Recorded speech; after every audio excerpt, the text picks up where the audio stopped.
দুই যুবক যুবতী, রাহুল আর রীতা। প্রেমে পড়ে তারা ভুল পথে জড়িয়ে পড়ে। বিয়ের আগেই রীতার কোল জুড়ে আসে একটি সন্তান।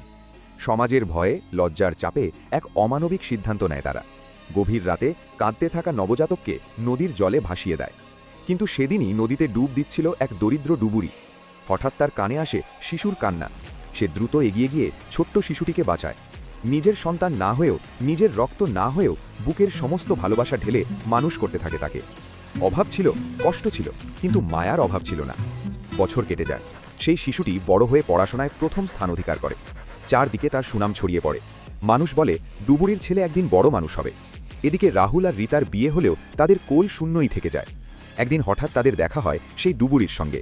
কথা বলতে বলতে সত্য প্রকাশ পায়। তারা বুঝতে পারে এই মেধাবী ছেলেটি তাদের সেই ফেলে আসা সন্তান। লজ্জায় মাথা নত করে তারা অনেক টাকার প্রস্তাব দেয় সন্তানকে ফিরিয়ে নিতে। কিন্তু ডুবুরি শান্ত কণ্ঠে বলে, সন্তান টাকা দিয়ে কেনা যায় না। বাবা মা হওয়া জন্ম দিলেই হয় না। লালন পালন আর ত্যাগেই সত্যিকারের বাবা মা হওয়া যায়। তোমরা তাকে জন্ম দিয়েছ, কিন্তু আমি তাকে জীবন দিয়েছি। রাহুল আর রীতা নিঃশব্দে কাঁদতে থাকে, আর ডুবুরি তার ছেলের হাত ধরে চলে যায়।